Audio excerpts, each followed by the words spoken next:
सोहे प्यारी बंसी मेरो मन मोहे प्यारी बंसी मेरो मन मोहे देख छवि बली हारी न जाऊं श्याम सुंदर तेरी आरती गाऊं राधा वल्लभ तेरी आरती गाऊं चरणों से निकली है गंगा प्यारी चरणों से निकली है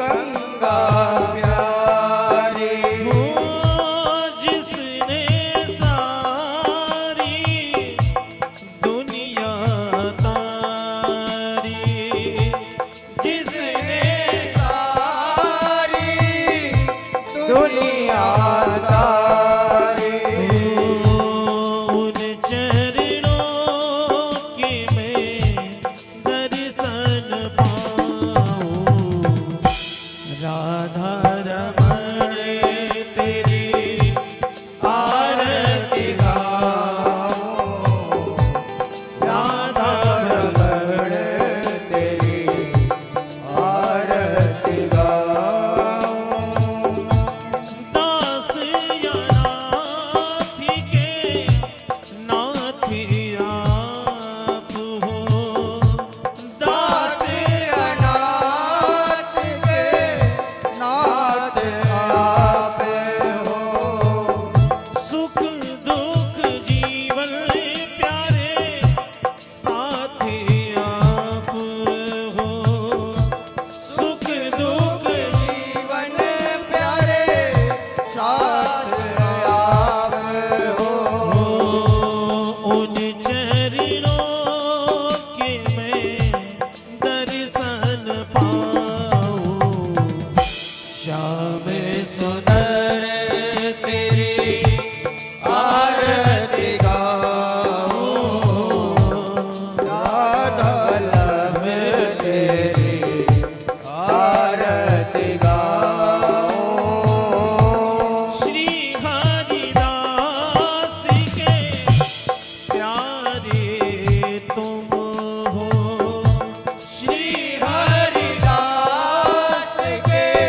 प्यारे तुम हो मेरे मोहन जीवन धन हो मेरे मोहन जीवन धन हो देखी युगली छवि बलि बलि जाओ देखी युगल छवि बलि बलि जाओ राधा वल्लभ तेरी आरती गाऊं बांके बिहारी तेरी आरती गाओ राधा वल्लभ तेरी आरती गाऊं कर्पूर गौरम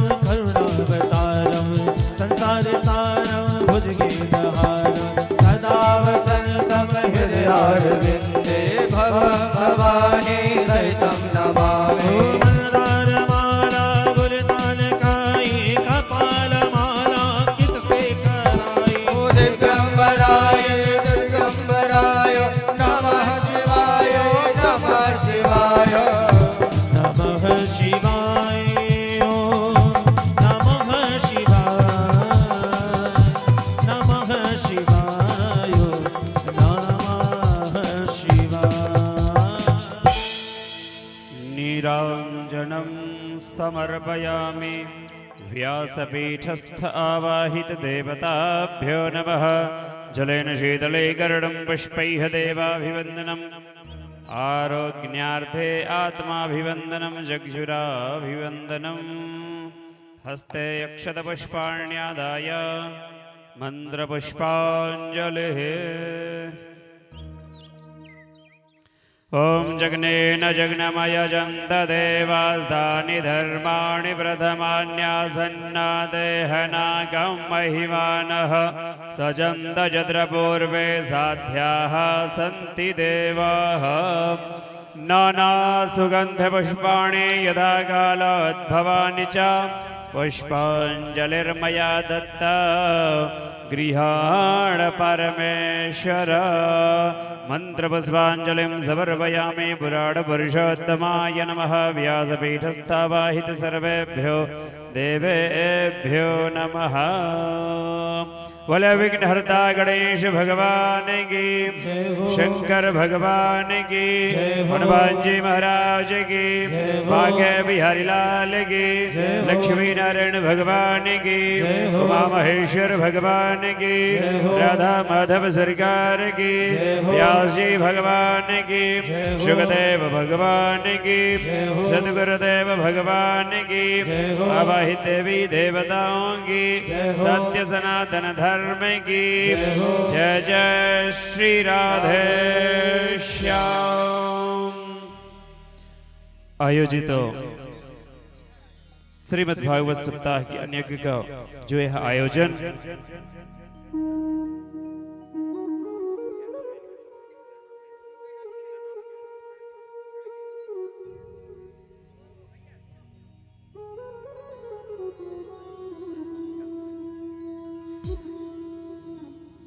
कि आज यह मंगल कलश यात्रा के साथ हो, यह कथा का भव्य शुभारंभ होने जा रहा है। आप सभी लोगों ने मिलकर के मंगल कलश यात्रा की। जैसे ही हम मंगल कलश यात्रा के लिए निकलते हैं, वहीं से हमारा यह कार्य प्रारंभ हो जाता है। सभी लोग मिलकर के मंगल कलश यात्रा किए, वापस आकर के यहाँ देवताओं का आवाहन पूजन हुआ। इसी के साथ अब प्रथम दिवस की कथा रूपी गंगा को प्रवाहित कराने हेतु श्रद्धेय श्री व्यास जी व्यासपीठ पर आसीन हो चुके हैं। हम सभी श्रद्धालु मिलकर के श्रद्धेय श्री व्यास जी से करबद्ध निवेदन करते हैं कि इस कथा रूपी गंगा में हम सभी श्रद्धालु भक्तों को अवगाहन कर करके हमारे जीवन को कृतार्थ करें। श्रद्धेय श्री व्यास जी।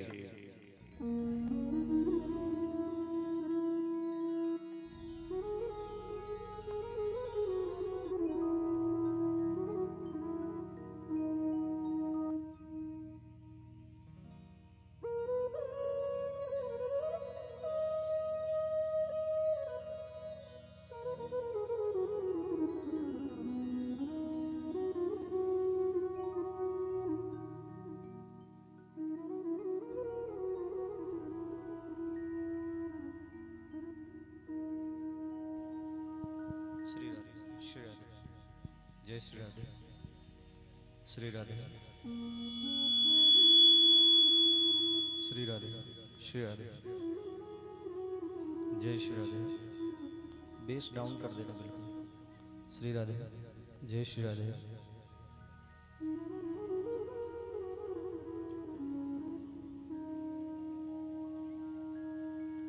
हरि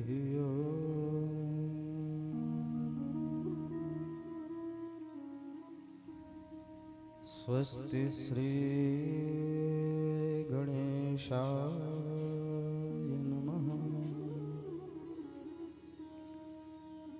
श्री पुराण पुरुषोत्तमाय नमः। श्रीमते रामानुजाय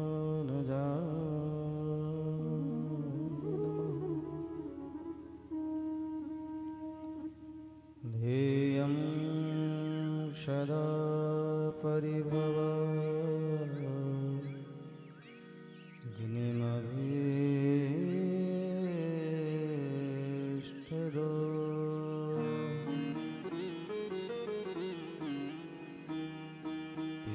तीर्थास्पदं शिवविरञ्चिनुतं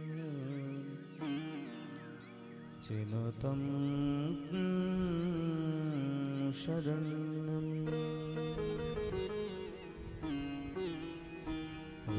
नित्यार्ति हम प्रणतपाल भवाब्धिपोतम्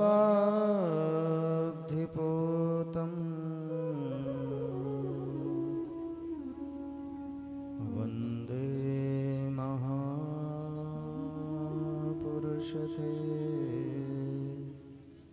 चरणारविन्दम्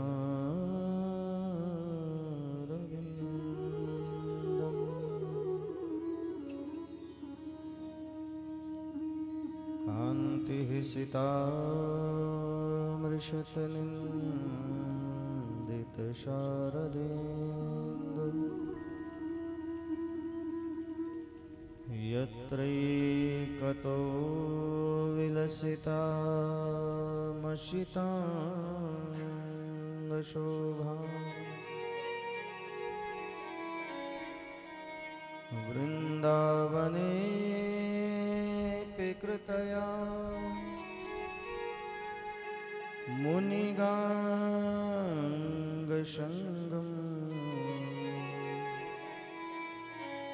श्रीराधामुकुन्दयुगलं तदहं नमामि।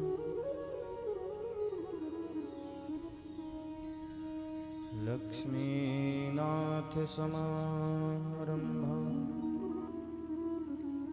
नाथयामुनिमध्यमा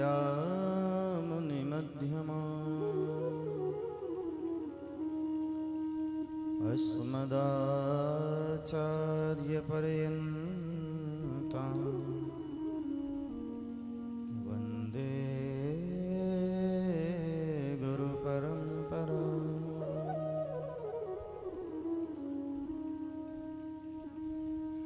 नारायणं नमस्कृत्य नरं चैव नरोत्तमं देवीं सरस्वतीं व्यासं ततो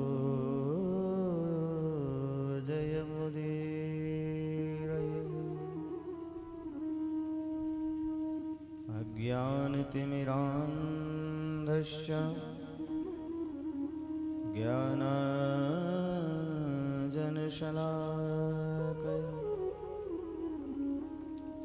चक्षुरुन्मीलितं येन तस्मै श्रीगुरवे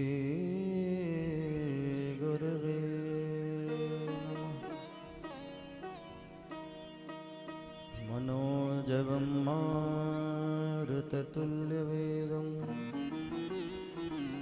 जितेन्द्रियं बुद्धिमतां वरिष्ठं वातात्मजं वानरयोथमुख्यं श्रीरामदूतं शरणं प्रपद्ये। भक्तिभक्त भगवन्त गुरु चतुरनाम बपुए इनके पद बंदन किए नासत विघ्न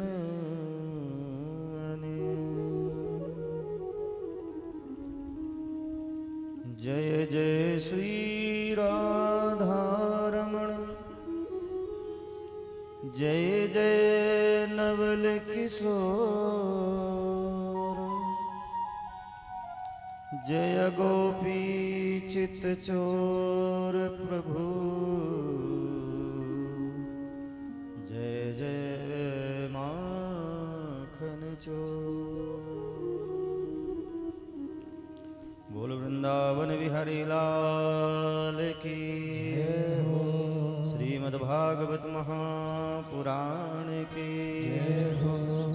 बाल कृष्ण लाल की जय हो। सद्गुरुदेव भगवान की जय हो।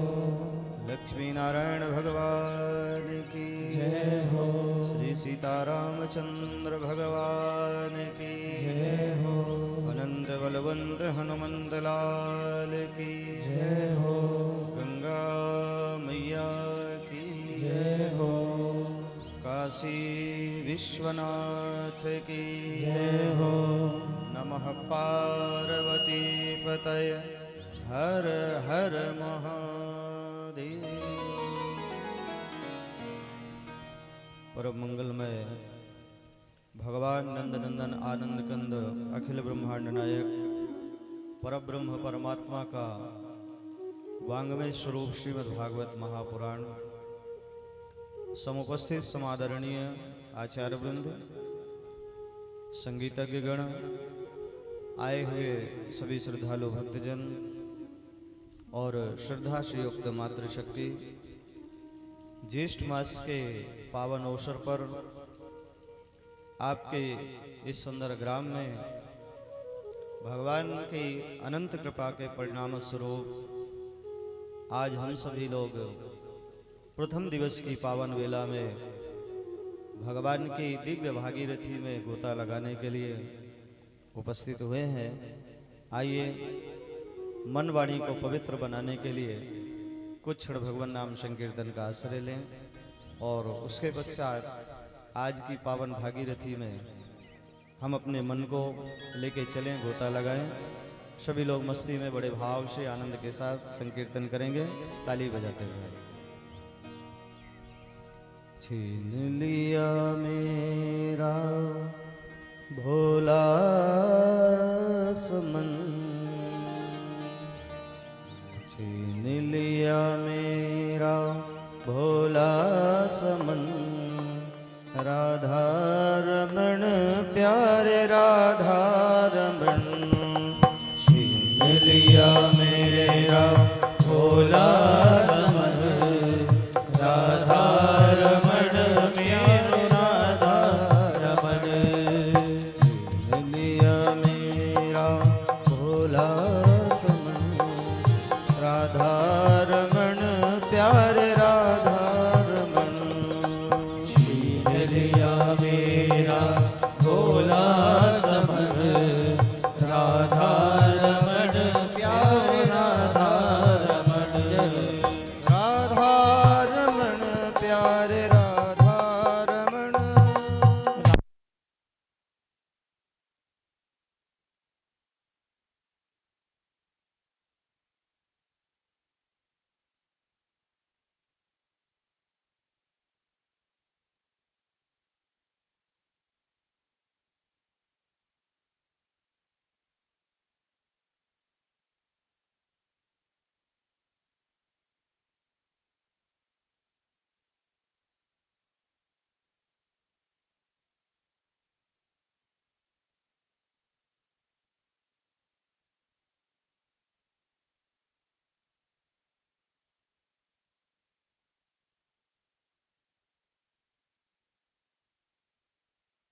भगवान की जय हो श्री वेदव्यास भगवान की जय हो जय जय श्री राधे जय जय श्री राधे जय जय श्री राधे।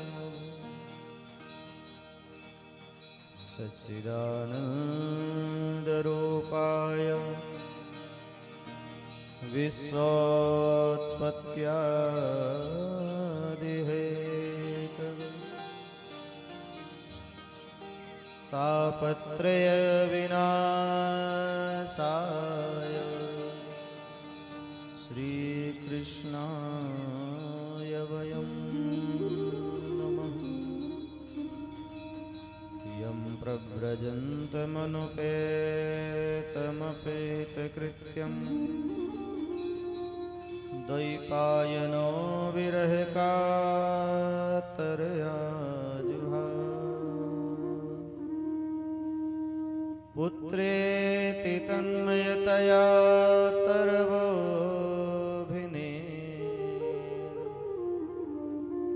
तं सर्वभूतहृदयं मुनिमानतोऽस्मि।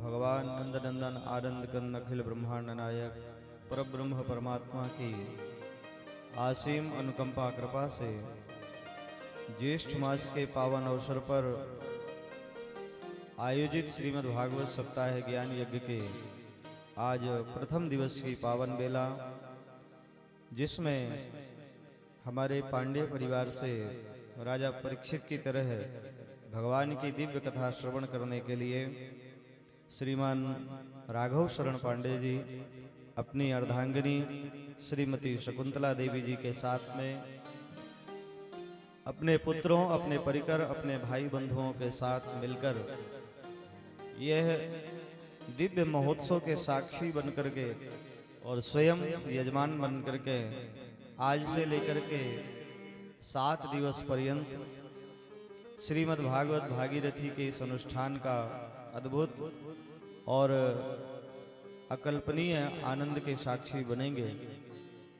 प्रथम दिवस की आज बेला में हम सभी लोगों ने भगवान का दिव्य पूजन करते हुए मंगलाचार किया, कलश यात्रा करके और भागवत जी को मस्तक में रख करके नगर भ्रमण करते हुए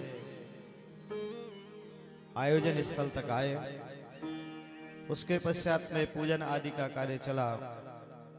आज चूंकि प्रथम दिवस में बहुत सारे कार्य होते हैं, तो इसलिए यथा समय यथा मति यथा स्थिति आज की कुछ क्षण भगवान की दिव्य कथा का आनंद लें और उसके पश्चात फिर जैसा हरि इच्छा परमात्मा जैसा चाहेंगे वैसा ही होगा।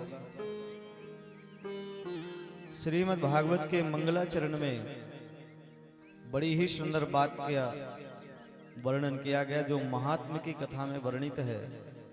भगवान को प्रणाम करने की बात कही गई। कोई भी कार्य आरंभ होता है, उसके आरंभ में मंगलाचरण का प्रावधान है। और महर्षि वेदव्यास जी ने भी जो पद्म पुराण में श्रीमद् भागवत का महात्मा वर्णित किया है, उसमें सुंदर मंगलाचरण कर रहे हैं, जिसमें भगवान को प्रणाम करते हैं। सच्चिदानंद रूपाय विश्वोत्पत्त्यादिहेतवे तापत्रय विनाशाय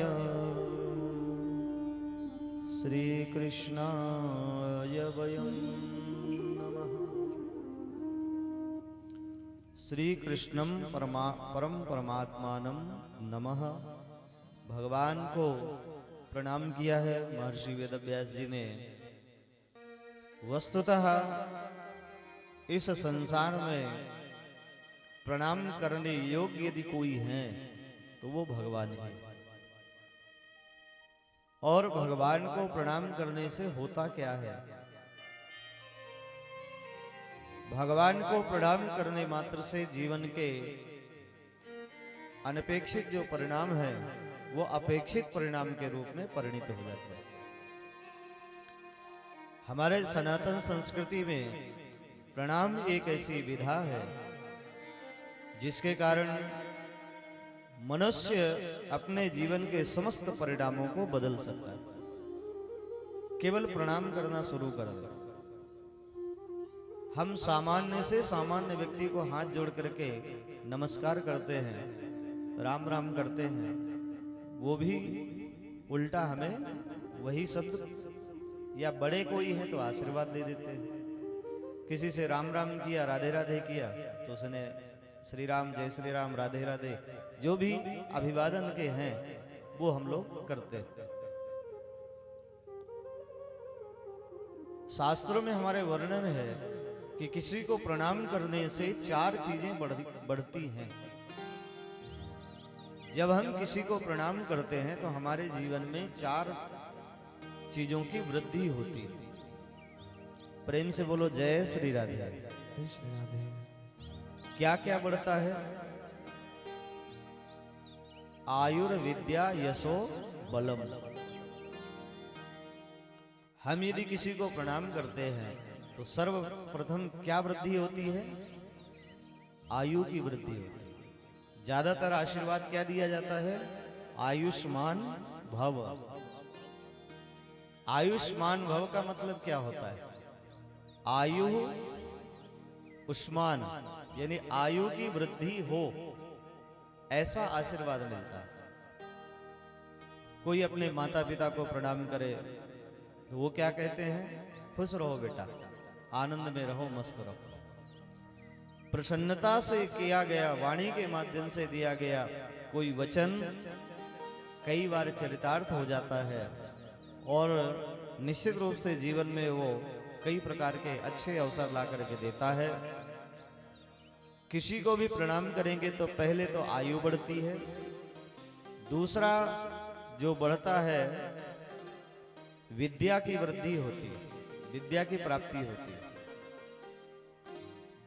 हम लोग शिक्षा प्राप्त करने के लिए गुरुजनों को प्रणाम करते हैं। गुरु कृपा के बिना ज्ञान नहीं हो सकता। अंधकार जो अज्ञान का भरा हुआ है उसको नष्ट करने के लिए सदगुरु की आवश्यकता होती है।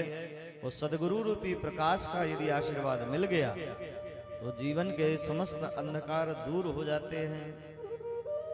अच्छा, जिसकी आयु बढ़ जाएगी, विद्या मिल जाएगी, उसको क्या मिलेगा? और तो आयुर्विद्या यशो, तीसरे नंबर में यश है। यश बोलते हैं नाम को। आपने जीवन में ऐसे ऐसे कार्य करने लग जाते हो कि आपका लोग अनायास ही अपने आप कहना शुरू कर देते हैं, फला व्यक्ति बहुत अच्छा है। वह अपने जीवन में ऐसे ऐसे कार्य कर रहा है जो किसी से अपेक्षित नहीं करता कि मेरा कोई गुणगान करे। अपने आप किसी के मुंह में यदि आपका नाम आ जाए तो समझ लो कि आपके ऊपर किसी गुरुजनों की अथवा किसी बड़ों की बड़ी कृपा है, किसी संत की, किसी योगी की निश्चित रूप से कृपा। इन्हीं की कृपा से यश की वृद्धि होती। और चौथा जो कारण इसमें बतलाया गया वो बल। बल यानी सामर्थ्य। जब यश की वृद्धि होगी, ज्ञानवान होगा, आयु की वृद्धि होगी तो निश्चित रूप से वह व्यक्ति परम पराक्रमशाली और बलशाली, बल का यानी प्रभाव, उसका प्रभाव चारों तरफ होगा। तो भगवान को भी जब हम प्रणाम करते हैं तो भगवान को प्रणाम करने से हमारी ये चारों चीजें निश्चित रूप से बढ़ती ही हैं। जब सामान्य मनुष्य को प्रणाम करने से हो सकता है तो भगवान को प्रणाम करने से क्यों नहीं हो सकता? क्यों? वो हैं कैसे? वो सच्चिदानंद रूपाय, भगवान का स्वरूप ही सच्चिदानंदमय है। जिनका स्वरूप एक बार दर्शन यदि किसी को हो जाए फिर इस संसार में वह कुछ देखना भी नहीं चाहता। जिन्हें एक बार साक्षात्कार हो जाता है फिर उनके लिए संसार के प्रत्येक दर्शन गौण हो जाते हैं, निम्न हो जाते हैं, क्योंकि ईश्वर से सुंदर भी कोई और नहीं है और उनका दर्शन जो है आनंद देने वाला है। आसमंतात नंदती थी आनंद, जिसको पा लेने के बाद फिर कुछ और पाने की लालसा ही न रह जाए। हमारे मानव जीवन में क्या होता है, बार बार कोई ना कोई लालसा, अभी ये सुंदर है, इसके बाद उससे सुंदर ये हो सकता है, फिर उसमें मन लग गया, फिर उससे कोई सुंदर अच्छा दिखा तो वो लगता है ये वाला अच्छा है।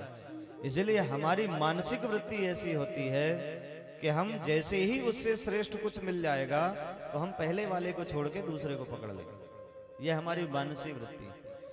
लेकिन परमात्मा का दर्शन एक ऐसा दर्शन है, यदि किसी को भूले भटके भी हो गया, नारद जी को पहली बार एक क्षण के लिए हुआ, ध्रुव जी को 6 महीने में हुआ, तो ध्रुव जी ने जब भगवान का दर्शन किया तो देखते ही रह गए।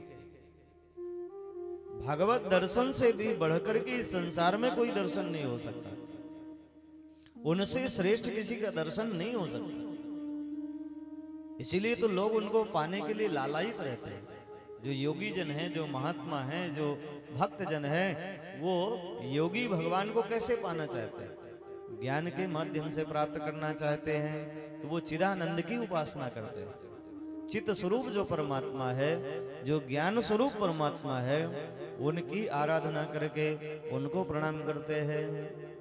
जो भक्त जन है वो भगवान के साकार रूप की आराधना करते हैं। कोई राम जी की करता है, कोई श्याम जी की करता है, कोई भगवान नारायण की करता है, कोई नृसिंह भगवान की करता है, कोई भगवती जगदम्बा की करता है, कोई देवाधिदेव महादेव की आराधना करता है। अपने अपने इष्ट और अपने अपने अनुकूल देवताओं की लोग आराधना करते हैं। और उससे मिलता क्या है? भगवान की आराधना करने से आनंद की प्राप्ति होती है। आनंद का मतलब ही ये है कि जो एक बार आ जाए तो फिर वो कभी जीवन से जाता ही नहीं है। इसलिए हमें उन्हें प्रणाम करना चाहिए। बोलो सच्चिदानंद भगवान की जय। किसी ने कहा स्वरूप किसी का अच्छा हो सकता है, प्रभाव हो सकता है, और क्या कारण है कि भगवान को प्रणाम करें हम? तब कहते हैं कि भगवान को प्रणाम करने का दूसरा भी कारण है। उनमें सौंदर्य तो है ही, लेकिन सौंदर्य के साथ साथ उनके अंदर सामर्थ्य भी है, उसकी चर्चा करते हैं। विश्वोत्पत्त्यादि जगत चराचर में जितनी भी वस्तुएं हमें दिखाई पड़ रही, ये जगत में कीट पतंगों से लेकर के कुकर सूकर पेड़ वृक्ष जो भी हमें दिखाई पड़ रहा है, ये सब जो है बना कैसे है? इनको बनाने वाला कौन है? तो वही परमात्मा है। जो सच्चिदानंद है वही इस संसार के निर्माण के कर्ता धर्ता हैं, वही कारण है। बिना कारण के कार्य नहीं होता। जैसे धुआं उठता है तो ये पता चल जाता है कि अग्नि है। यत्र यत्र धूमास तत्र तत्र वह्नि। धुआं दिखाई पड़ता है तो वहां लगता है कि अग्नि वहां विद्यमान है। इसी प्रकार से जो ये कार्य दिखलाई पड़ रहा है सृष्टि का, इसका भी कोई ना कोई कर्ता तो जरूर है, किसी न किसी ने तो बनाया होगा। अच्छा ये बतलाइए, बारिश में जब बारिश होती है तो ये घास हरी हरी कहाँ से उगाती है? कोई बोने जाता है क्या? ये वृक्ष कहाँ से उग जाते हैं? प्रकृति अपने आप, कोई तो इसको उगाने वाला है, कोई तो ऐसा सामर्थ्यशाली है जो इस संसार को बनाया है। तो वो बनाने वाले स्वयं परमात्मा, स्वयं भगवान। तो वह इसको बनाते भी हैं और साथ में जो है विश्वोत्पत्त्यादि, विश्व को उत्पन्न करने वाले वही है और इस संसार को चलाने वाले भी वही है, चलाते भी वही है। चलाने का मतलब क्या है? स्थिति रखना। हम आप अपने लिए अपना उदर पोषण करने के लिए नौकरी कर लेते हैं, व्यापार कर लेते हैं, अनेक कार्यों से हम अपने व्यवस्था बना लेते हैं। लेकिन कभी सोचा है ये वृक्षों में रहने वाले पक्षियों की भोजन की व्यवस्था कौन करता है? जल में रहने वाले जीवों के भोजन की व्यवस्था कौन करता है? जंगल में रहने वाले पशुओं की, जीवों की आहार की व्यवस्था, निवास की व्यवस्था कौन करता है? कभी चिंतन करिए। एक कीड़े से लेकर के बड़े हाथी तक के जीव को कौन चला रहा है? ये भी तो परमात्मा ही चला रहे हैं। हम आप अपनी रोटी की व्यवस्था तो कर लेते हैं, लेकिन खूंटे में बंधा हुआ पशु, इसको कौन भोजन दे रहा है?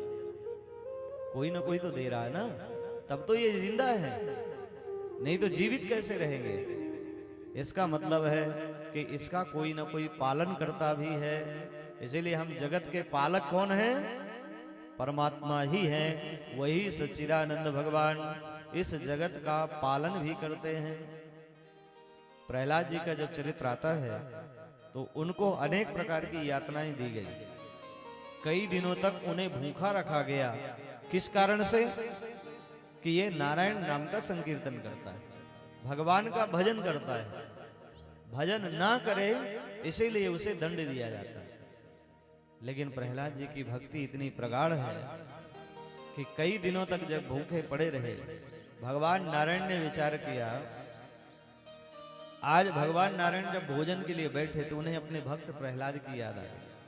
माता लक्ष्मी से पूछा, इस संसार में जरा देखो, क्योंकि भगवान का एक नियम है, जब तक संसार के समस्त लोगों के पेट में भोजन नहीं चला जाता, भगवान भोजन नहीं करते। लक्ष्मी जी से पूछा, जरा देखो कौन खाली रह गया, अभी किसका पेट खाली है? लक्ष्मी जी ने कहा, आपका एक नन्हा सा भक्त है जो आपका नाम ले रहा है और नाम लेने के कारण उसे भूखा रखा गया। भगवान ने कहा, कौन? बोले प्रहलाद। तब भगवान ने कहा, जो थाली तुम मेरे लिए सजा के रखी हो, इस थाली को लेके जाओ और मेरे भक्त को पहले भोजन कराओ, उसके बाद मैं भोजन करूंगा। प्रेम से बोलो जय श्री राधे। मेरा भक्त जब भोजन करेगा तब मैं भोजन करूंगा। तो परमात्मा को जो भजन करता है, जो उनका आश्रित हो जाता है, भगवान उसे कभी भूखा सोने, कहते हैं ना कि भगवान भूखा उठाते हैं, सुलाते नहीं है। भूखे को भोजन, प्यासे को पानी, यही भगवान की लीला है। माता लक्ष्मी स्वयं प्रहलाद जी को भोजन कराने के लिए उस कोठरी में पहुंच जाती है। जिस कोठरी में किसी को जाने की अनुमति नहीं है, वही प्रहलाद बैठ करके बढ़िया भोजन कर लेता है। कौन व्यवस्था किया? इसलिए उनको कहा जाता है विश्वंभर।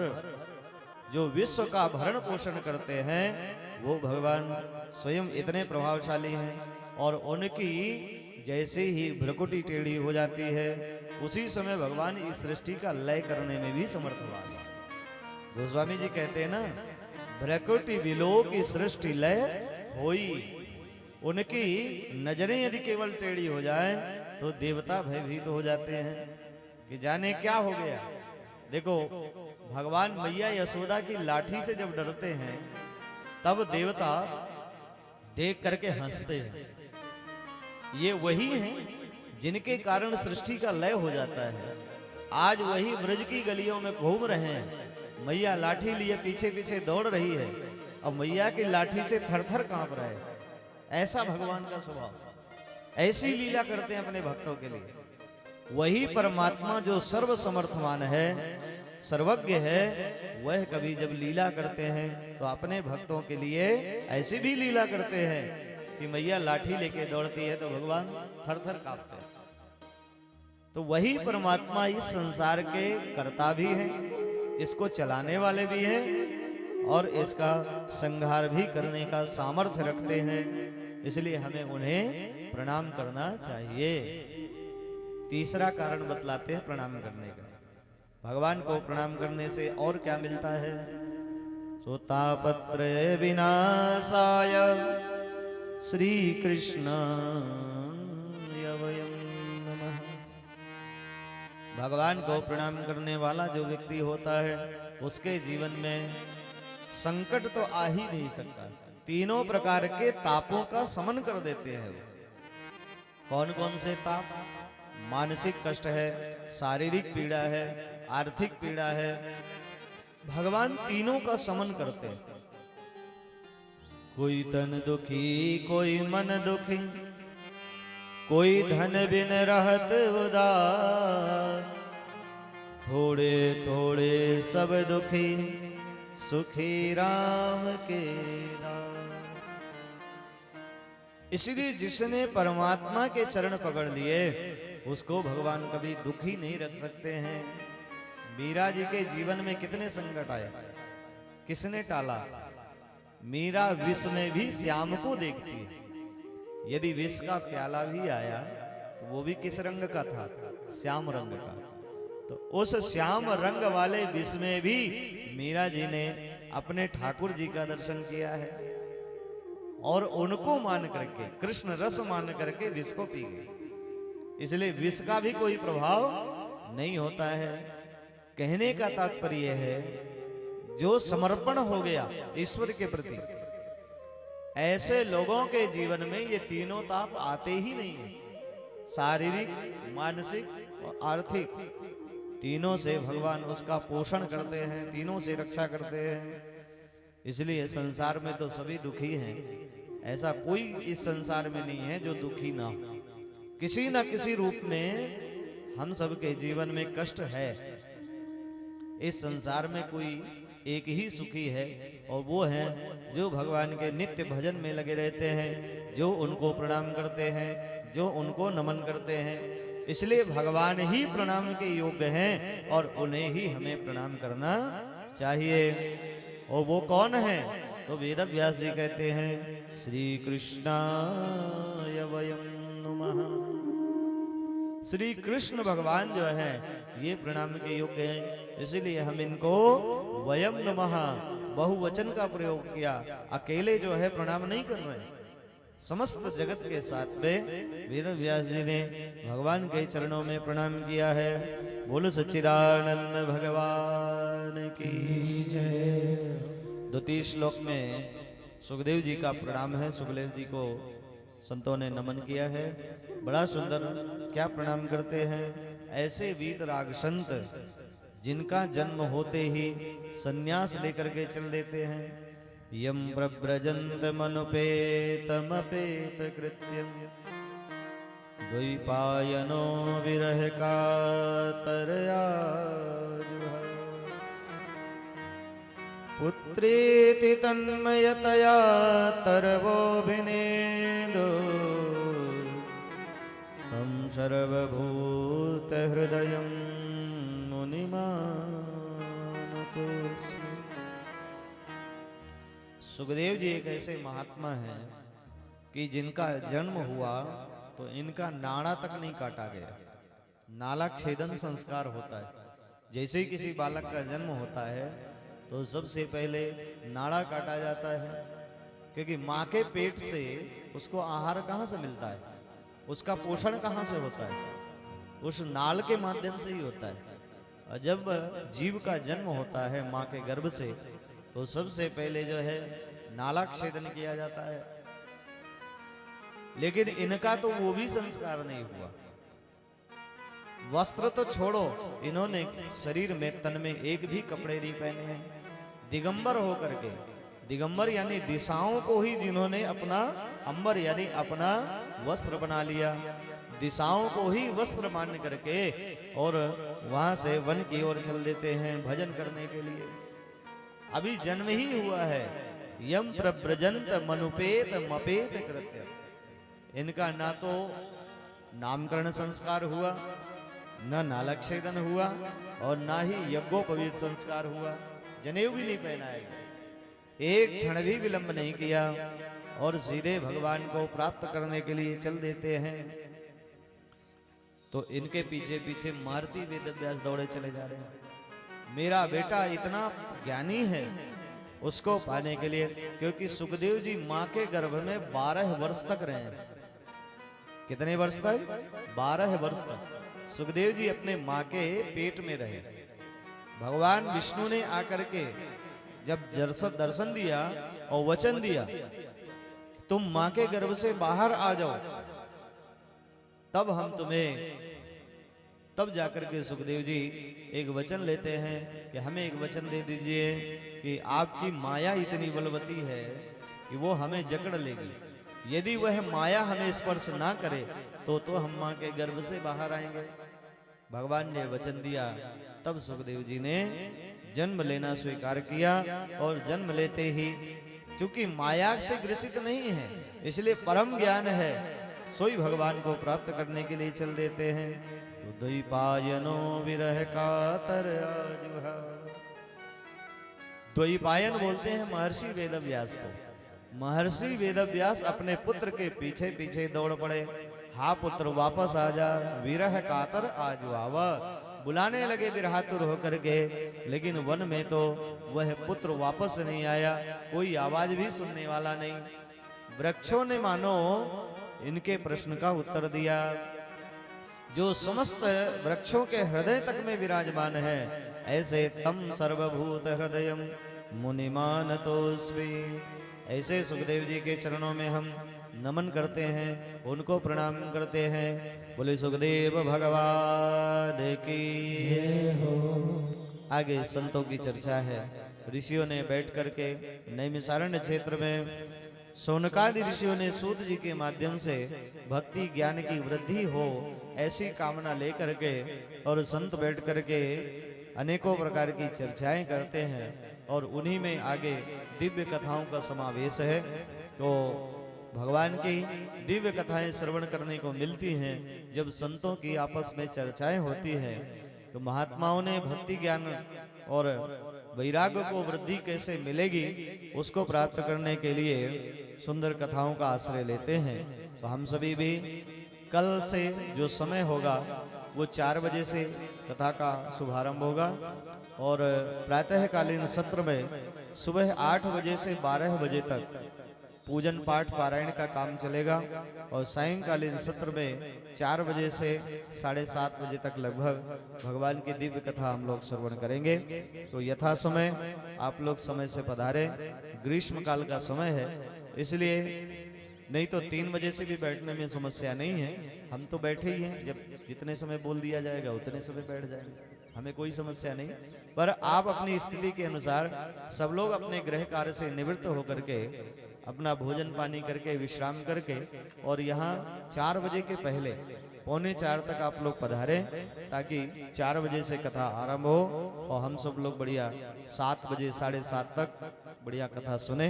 और आज का दिन गया, 6 दिन का समय हमारे पास और है, तो उसको हम अपने जीवन में ऐसा बनाएं कि वह सार्थक हो जाए। और ये 3 घंटे भगवान के लिए हमें देना चाहिए। वैसे तो समय नहीं है, पर भगवान का जब डंडा चलता है तो फिर समय ही समय निकल जाता है। क्योंकि जब तक रहेगी जिंदगी फुर्सत न होगी काम से, कुछ समय ऐसा निकालो प्रेम कर लो राम से। तो इसलिए ये समय जो मिला है तो ये व्यर्थ नहीं जाना चाहिए। बोलो सच्चिदानंद भगवान की जय हो।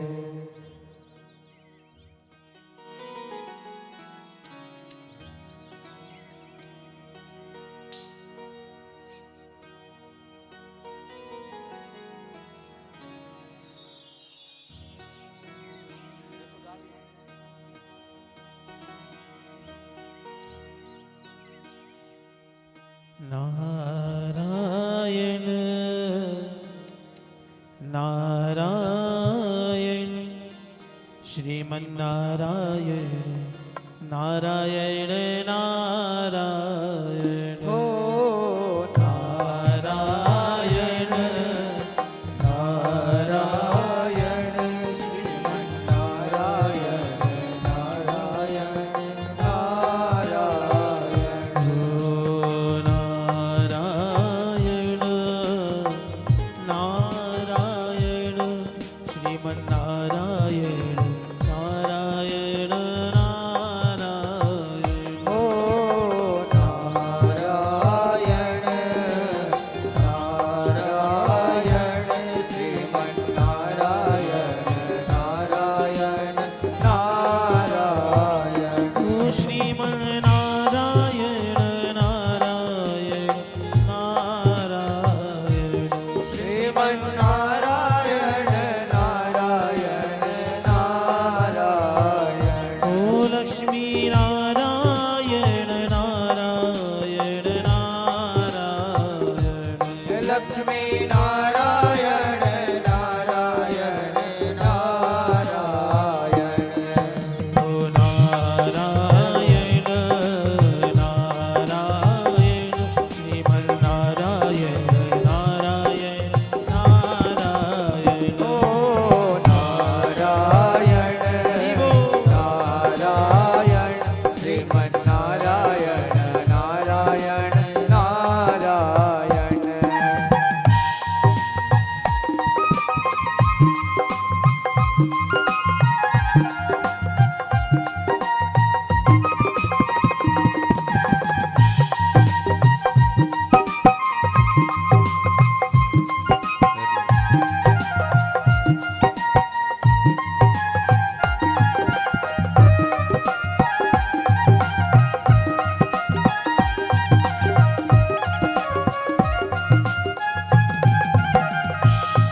मंगल बेला की आरती प्रारंभ हो रही है। सभी भक्तों से निवेदन है आकर के आरती का दर्शन करें।